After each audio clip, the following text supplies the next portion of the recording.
안녕하십니까. 이번 시간은 기업가의 책임과 역할.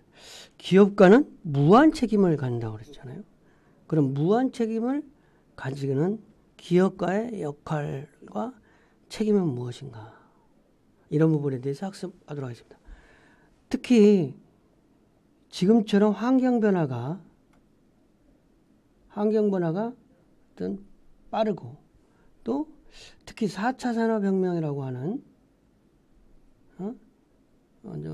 정보 통신 혁명에서 기반한 어떤 거기에 뛰어넘는 4차 산업혁명이라고 하는 이러한 어떤 환경 속에서 기업가의 역할과 책임은 어떤 것들이 있는 것인지 한번 보겠습니다. 기업가는 사업의 기회를 포착하고 필요한 물적 자원을 활용하여 기회를 실제 결과로 전환하는 것인데, 환경이 급변하고 있잖아요. 그리고 4차 산업 혁명에 의해서 무인화, 특히 유통 같은 경우는 무인화, 어떤 로봇, 그 다음에 가상현실, 이러한 것들에 지배받는 상황에서 어떻게 사업 기회를 포착하고 실제 그 사업 기회를 기업의 성과로 일으키느냐, 이런 것이 이제 중요한 상황에서 기업가는 어떠한 역할을 해야 되는지 책임과 역할을 한번 볼 수 있게 보겠습니다.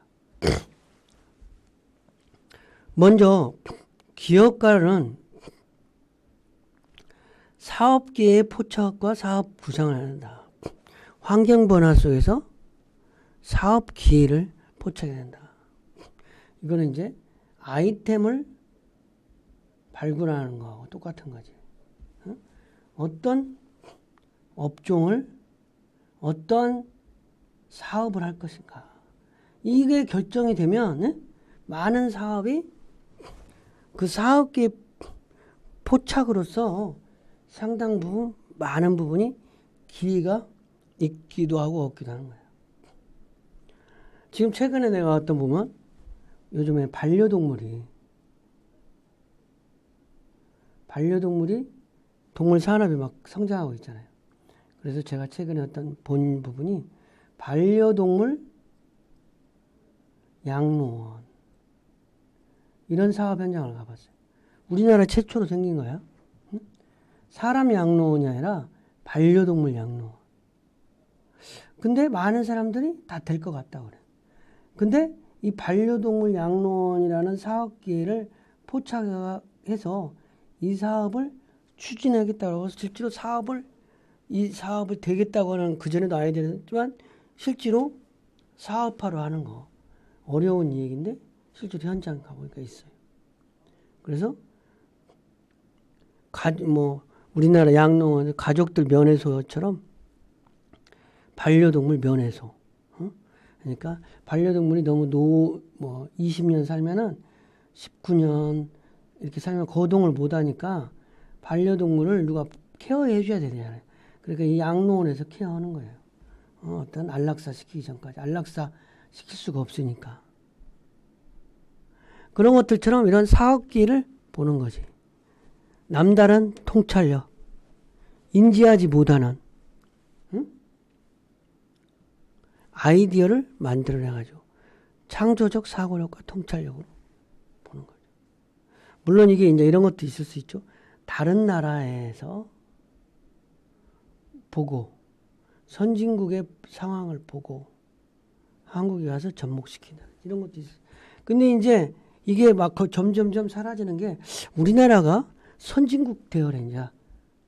우리가 선진국이 아닐 때는 다른 나라 가지고 보고 배우고 와서 사업을 한 거야. 근데 이제 우리나라가 선진국이 된 거지. 그러니까 더 어려운 거라.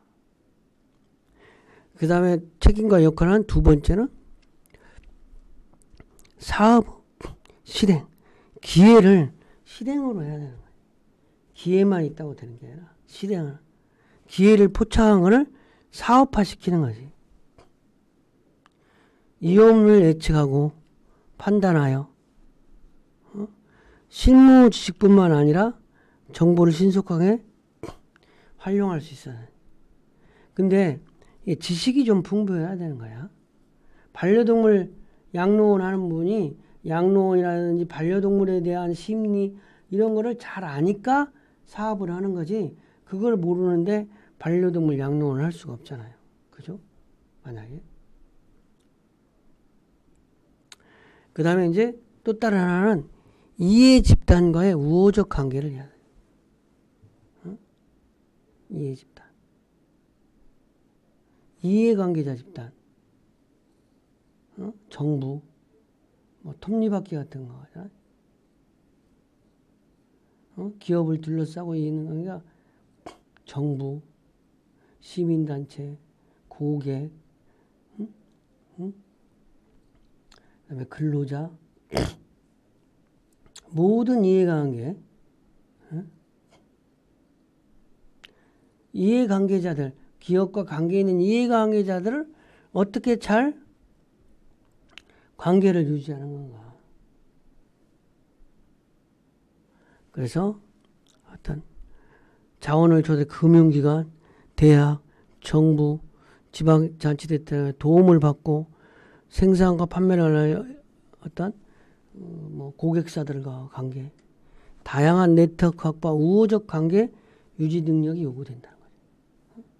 이러한 기업가는. 그 다음에 이제 리더십을 발휘하는. 리더십. 솔선수범.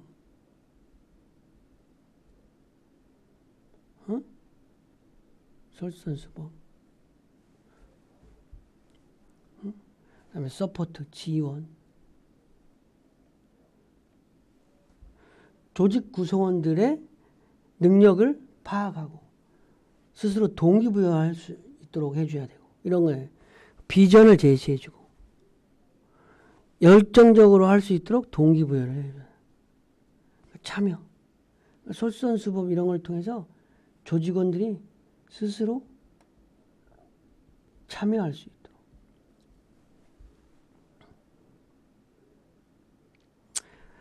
구성원들의 잠재력을 이끌어내서 리더십을 발휘하가 필요해요.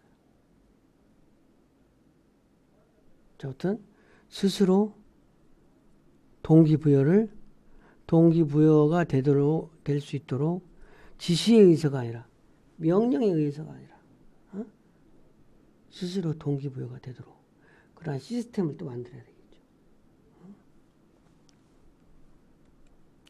다섯 번째는 사회적인 책임. 기업가는 요즘은 어떤 사회적 책임이 대두되니까 기업 어떤 그 고객뿐만 아니라 주주, 종업원, 지역사회 이런 사회 이해관계자들에게 책임을 다해야 되는. 그게 윤리적인 사회적인 어떤 책임이 요구된다는 거죠. 이게 사회봉사. 이게 어떤 기업이 사회봉사단체는 아니지만 사회적인 공헌. 그래서 기업에서 사회공헌팀 이런 것들이 많이 생기고 있어요. 옛날에는 홍보팀 해가지고 소극적으로 우리 회사를 홍보한다. 이런 부분에 주안점을 두었다면 요즘은 우리 회사가 사회에 공헌한다. 그런 의미로 써. 단순히 이익을 극대화하는 게 아니라 사회적 가치를 증진시켜요. 이해관계자 집단에게 대한 사회적 책임이 요구되는 것을 스스로 알아서 하는 거죠. 그리고 이제 중요한 건 혁신해야 되겠죠. 혁신. 그죠? 끊임없는 혁신이 이루어져야 된다. 왜냐하면 신상품이 나오면 신상품이 성숙, 쇠퇴. 그러면 또 다른 신상품 개발 해가지고 대체 상품을 개발해야 되잖아요. 혁신이 이루어지지 않으면 경쟁에서 도태된다는. 경쟁 없는 것들이 없으니까. 그래서 기업가의 성취도 동기가 높아야 하며 혁신을 위한 의지가 요구된다는 거예요. 이노베이션, 석세스. 그래서 뭐 혁신을 하게 해서는 작은 성공이라고 하는 스몰 석세스 이런 경험들이 좀 어렸을 때부터 좀 해가지고 그런 경험들이 어떤 내재화돼서 어떤 그 혁신으로 이어지는 그런 부분이 좀 필요한 것 같아요. 그래서 스몰 석세스 스토리, 작지만 성공한 스토리가 쌓여서 그 성공을 해서 자꾸 또 다른 작은 성공이 큰 성공 이렇게 발전하는 거죠. 학습 내용을 정리하면 그러니까 기업가는 무한 책임을 진다고 그랬잖아요. 무한 책임을 지는 기업가는 어떠한 책임과 역할이 필요하냐. 첫 번째는 사업 기여와 사업 구상, 아이템이 확실해야 되는 거지. 그런 환경을 이해하고 그 다음에 실행력이 있어야 된다는 거지. 실행력. 현장 실행력. 실제로 현장에서 구현이 될 수 있는 것인지. 그 다음에 이해 집단과의 우호적인 관계. 이해관계자의 설득, 응원 이런 거를 지지 받을 수 있는 도록 해야 된다는 거죠.